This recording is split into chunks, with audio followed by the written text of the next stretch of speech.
She posted, "Sometimes you have to break someone's heart to find your own happiness," with a photo of her and her fitness trainer. I didn't unfollow. I just quietly moved out, took my name off the lease, and blocked her number. 3 weeks later, the landlord was calling her about the full rent she couldn't afford. Original post: I, 32 male, saw the Instagram post at 11 p.m. on a Thursday while sitting in my truck after a 12-hour shift at the warehouse. My live-in girlfriend of 4 years, Jessica, 29, had posted a sunset photo of herself wrapped around her fitness trainer, Blake, 26, with that caption about breaking hearts to find happiness. We'd been having issues, sure. I worked long hours managing logistics at a distribution center. She worked part-time at a boutique downtown. She'd been complaining I was emotionally unavailable and didn't prioritize the relationship. Meanwhile, I was pulling overtime to cover our $2,100 per month apartment that she insisted we needed for her creative space and home yoga studio. The fitness trainer thing started 3 months ago. She said she needed something for herself, joined this boutique gym that cost $180 a month. I supported it, even though it stretched our budget. Blake was assigned as her personal trainer. Within weeks, she was going to the gym 5 days a week, texting him about meal plans, meeting for protein smoothies. "You're being insecure," she'd say when I mentioned the constant texting. "Blake's helping me become my best self. You should be supportive." So there I sat, staring at this post. Her friends already commenting with heart emojis and "yes queen" and "so happy for you." I didn't comment. Didn't like. Didn't even unfollow. Just sat there for about 20 minutes, then drove to my buddy Derek's place. "Can I crash here for a few days?" I asked when he opened the door. "Rough night?" I showed him the post. He whistled low. "Dude. I'm sorry. Yeah, of course. Guest room's yours." That night, while Jessica was presumably with Blake, I went back to the apartment. Packed my clothes, my gaming setup, my tools, the TV I'd bought, my grandmother's cast iron pans she always mocked as unnecessarily heavy. Left all the decorative pillows, the essential oil diffuser, the macrame wall hangings. The lease was entirely in my name. Jessica's credit was shot from her entrepreneurial phase 2 years ago when she tried to start a crystal healing business. She was listed as an authorized occupant, not a leaseholder. The utilities? My name. Internet? Mine. Even the parking spot was registered to my truck. Friday morning, went to the leasing office right when they opened. "Need to remove an authorized occupant and terminate my lease at the end of the month," I told Brenda, the property manager. "Oh no, trouble in paradise?" she asked, then saw my face. "Sorry, none of my business. We'll need 30 days notice for the lease termination." "That's fine. What about removing the occupant? Since you're the sole leaseholder, just need your signature. They'll have no legal right to the apartment after that, though we typically give them reasonable time to vacate." "How long is reasonable?" "Usually 30 days, but if they're not on the lease..." She shrugged. I signed the paperwork, then went to work and put in for a transfer to our facility 40 miles north, same pay, cheaper area, and they'd been begging me to help fix their shipping problems for months. Sent Jessica one text. "Saw your post. Moving on like you suggested. Your things are at the apartment." Then blocked her number. Blocked her on everything, even LinkedIn. Update 1 week later. The explosion was spectacular. Since I'd blocked Jessica everywhere, she started using other people's phones. First was her mom, Diane. Derek played me the voicemail she left him after somehow getting his number. "This is Diane, Jessica's mother.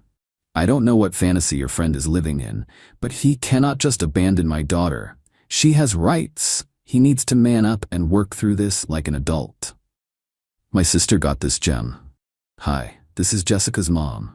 Your brother is having some kind of breakdown. He's thrown Jessica out with no warning. She's devastated. Please talk sense into him. This is no way to handle relationship issues." My response? Nothing. Radio silence. But here's where it gets good. Remember how I mentioned Jessica worked part-time? 20 hours a week at that boutique, making maybe $600 every 2 weeks after taxes. Her half of the rent alone was with $1,050. She'd been floating on my income, transferring me maybe $300 to $400 a month when she could. According to Derek's girlfriend, who still followed her on Instagram, the post started changing real quick. Day 3. "Anyone know of affordable studio apartments? looking for a fresh start. Day 5. Why is everything so expensive? How do people live like this? Day 7. Selling some clothes and accessories, high-end only, DM for prices. Derek's girlfriend screenshotted Jessica's story where she was selling the designer purse I'd bought her for Christmas for $200. It originally cost me $450. Then Blake started appearing less in her posts. Turns out Mr. Fitness Trainer lived with 2 roommates in a house 40 minutes away and wasn't exactly rolling in cash.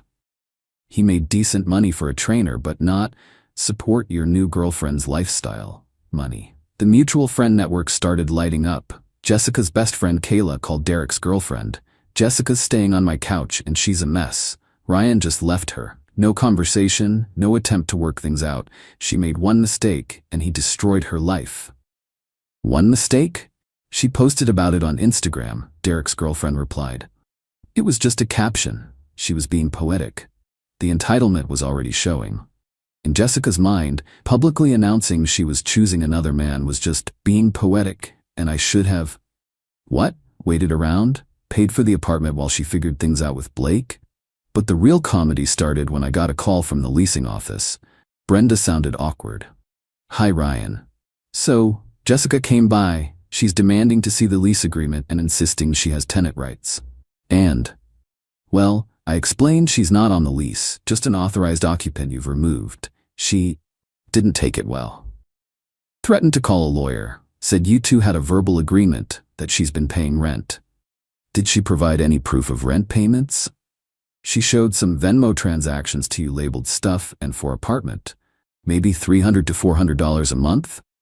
Those were her contributions to utilities and groceries. I have all my bank statements showing I paid the full rent every month. That's what I figured. Just wanted to keep you in the loop. The transfer to the northern facility came through. My new start date was in 2 weeks. Found a decent 1-bedroom for $950 a month near the new location. Everything was falling into place. Then Jessica discovered I'd blocked her on everything and lost her mind. Update 2. 2 weeks later, Jessica went nuclear. Full scorched earth. First, she tried to break into the apartment while I was at work. The doorbell camera I'd installed last year, she called it paranoid. Caught everything. Her jabbing keys that no longer worked into the lock, then trying to jimmy the window, all while on the phone sobbing to someone about how he changed the locks on our home. Building security showed up. She caused a scene. Told them she lived there, that I was abusively keeping her out. Security called Brenda, who confirmed Jessica was no longer authorized to be on the property. They escorted her out. She screamed that she'd sue everyone. That evening, while I was packing boxes, I get a call from my boss, Mike. Hey Ryan, weird question. Did you and Jessica break up? Yeah, why? She called here, said you're having a mental health crisis, that you're not stable, bunch of concerning stuff, wanted us to do a wellness check or something. My stomach dropped. Mike, relax, I know it's BS, but HR wants you to come in tomorrow, just to document everything. Cover our bases, you know? Is my transfer in jeopardy? Hell no. Corporate's been begging for you up north for months. Just need the paperwork straight. Next day, sitting in HR, explaining the situation. Showed them the Instagram post, the lease documents, the doorbell footage of her trying to break in. HR lady, Patricia, just shook her head. We've seen this before. Bitter ex trying to cause workplace problems. We'll document everything. If she calls again, we'll consider it harassment and involve legal. Then came the social media campaign. Jessica posted this sob story. When you give someone 4 years of your life, support their dreams, make a home together, and they throw you away like garbage because you dared to find happiness. Some people can't handle seeing others grow. Now I'm homeless because someone's ego couldn't handle the truth. If anyone knows of resources for women escaping financial abuse, please DM me. The comments were mixed. Some of her friends rallied around her, but others were skeptical. One person asked, "Didn't you just post about breaking his heart to find happiness with your trainer?" Jessica deleted that comment. Then another person posted, "Girl, you literally posted pics with another man talking about breaking hearts. What did you expect?" She deleted that too. Then just turned off comments. But here's where she really messed up. She started a GoFundMe. Help Jess rebuild after financial abuse. Goal, $5,000. The description was a masterpiece of delusion. Claimed I'd controlled all the finances, true because she couldn't manage money. Isolated her from opportunities. She worked part-time by choice and left her destitute after she tried to pursue independence. She raised $127. $100 was from her mom, $27 from her aunt. Meanwhile, Blake was MIA, completely disappeared from her social media. Derek did some Instagram detective work and found Blake posting gym videos with a new client, a very attractive woman doing squats while he spotted her very attentively. Then came the extinction burst. I learned this term from my therapist later. Jessica somehow found out about my transfer. Don't know how. Maybe someone at the apartment complex mentioned the forwarding address I'd filed. She showed up at the warehouse at shift change. I was walking to my truck when I heard, "Ryan." There she was, hair unwashed, wearing the same yoga pants and oversized sweater I'd seen in her Instagram stories 3 days ago. Looked like she hadn't slept. "We need to talk," she said. "No, we don't." Kept walking. She grabbed my arm. "You can't just leave. We had a life together. You ended that life when you chose Blake. Speaking of which, where is he?" Her face crumpled. "That's not. We're taking space to figure things out." I actually laughed. "He dumped you already?" "He didn't dump me. He just needs time to figure out his living situation before we move forward." Translation: he doesn't want to pay for you either. She snapped, started screaming about how I ruined everything, how I was supposed to fight for her, how real men don't just walk away, how she made one tiny mistake and I destroyed her life over it. My coworkers were watching, some filming. I stayed calm. "Jessica, you publicly announced you were choosing another man. You made your choice. I respected it. Now please leave before I call security. You can't just throw away 4 years. You did that." Posted about it, actually. Got lots of likes, too. She tried to follow me to my truck, but Mike came out. "Ma'am, you need to leave the property, now." She looked between us, saw she was outnumbered, and stormed off. But not before screaming, "You'll regret this. You'll be alone forever. No one will ever love you like I did." "That's the plan," I called back. Update 3. 3 weeks later. 3 weeks after I'd moved out, exactly as mentioned in the title, I get a call from an unknown number. Almost didn't answer, but something told me this would be entertaining. "Hello? Mr. Ryan Thompson?" Older woman's voice, professional. "Yes? This is Margaret from Premium Property Management. You were listed as an emergency contact for Jessica Martinez regarding Unit 4B at Riverside Complex.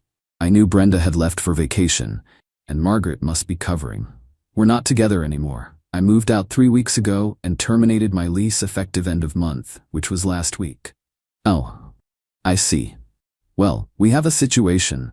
Miss Martinez is claiming she's the primary tenant, but our records show the lease was solely in your name and has been terminated. She hasn't paid this month's rent, and when we tried to process her application to take over the lease, she was declined due to insufficient income and credit issues." "That sounds like a her problem." Margaret sighed.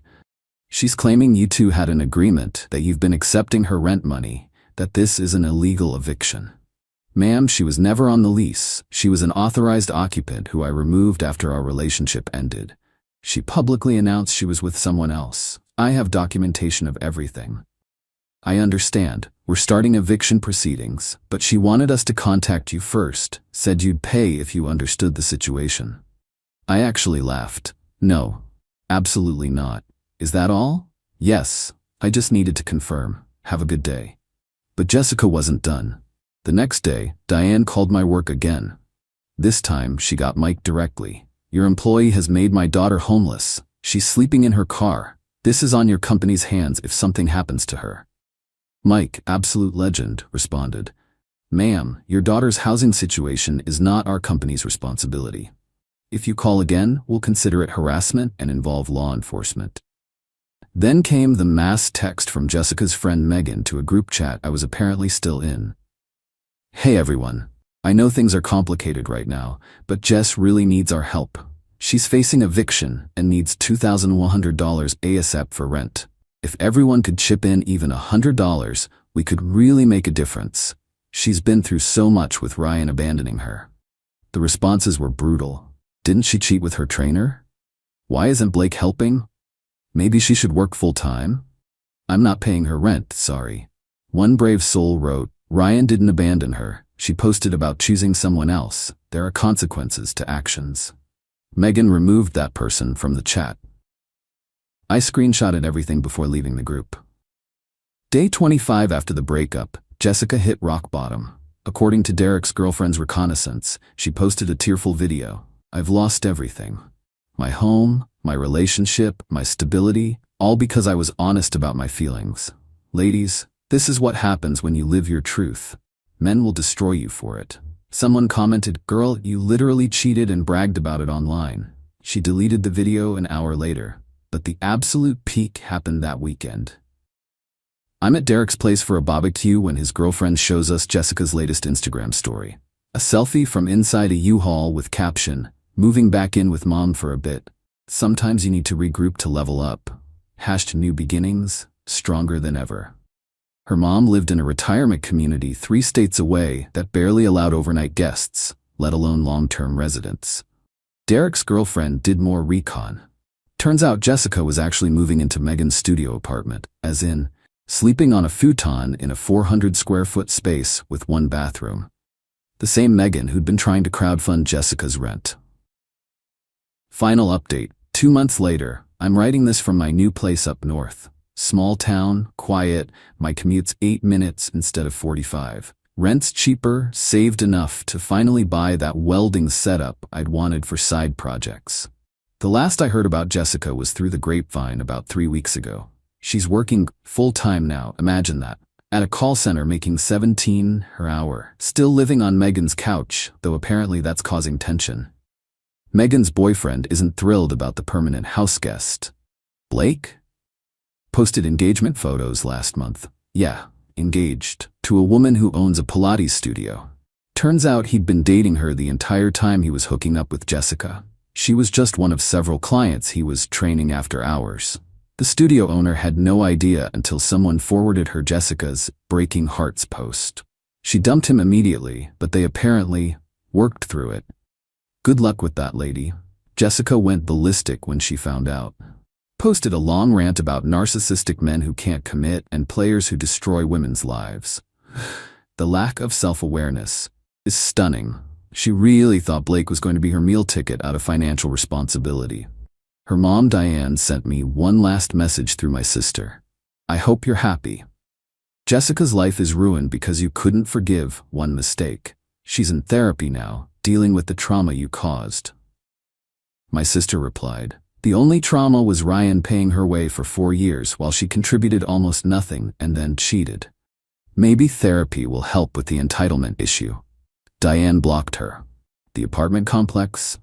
Brenda told me they had to legally evict Jessica after she squatted for 2 weeks post-lease termination. She'd tried to claim tenant rights, but without being on the lease and with me having properly terminated it, she had no leg to stand on. The eviction's on her record now. Good luck renting anything decent with that. She tried one last play, had a lawyer friend send me a demand letter for unlawful eviction and emotional distress. My company's legal department, perks of working for a major logistics firm, sent back a response that essentially said she was never a tenant, just a guest who overstayed her welcome. Here's the Instagram post where she announced the relationship was over. Here's proof Mr. Thompson paid all rent. Go away. Never heard from that lawyer again. The funniest part? About a month ago, I get a notification that Jessica viewed my LinkedIn profile. Then viewed it again. Then again. Girl was checking up on me, probably hoping I'd failed somehow. Nope. Got a promotion at the new facility, 15% raise. Posted about it too. She viewed that post within an hour. My therapist, yeah, I got one. This whole thing messed with my head more than I admitted. Said something that stuck. She wanted you to fight for her because it would validate her worth. When you just walked away, it showed her she wasn't worth fighting for. That's why she escalated. She couldn't handle the indifference. He's right. The opposite of love isn't hate, it's indifference. And I was completely indifferent to her chaos after that Instagram post. Looking back, the red flags were everywhere. The part-time job by choice while complaining about money. The expensive tastes on my budget. The way she'd frame every request for equal contribution as financial abuse. The constant need for validation through social media. Blake was just the catalyst that revealed who she really was. The title of this post ended up being prophetic. 3 weeks later, she really did get that call about rent she couldn't afford. But it wasn't my problem anymore. It never should have been my problem to begin with. To anyone reading this in a similar situation, when someone shows you who they are, believe them. When they publicly announce they're choosing someone else, let them. Don't fight, don't beg, don't engage. Just protect yourself legally and financially, then walk away. The best revenge isn't some elaborate scheme. It's simply removing yourself from the equation and letting them face the natural consequences of their choices. Jessica wanted to break hearts to find happiness. She found out the heart she broke was the one keeping her afloat. Oh, and before anyone asks, no, I'm not dating anyone, not interested right now. Focusing on work, my welding projects, and figuring out who I am when I'm not paying for someone else's lifestyle. It's pretty nice. That empty bank account notification she must get every month. That declined card when she tries to buy her overpriced coffee. That moment when she realizes Blake was just using her like she was using me. That's better than any revenge I could have planned. Living well isn't the best revenge. Living free is.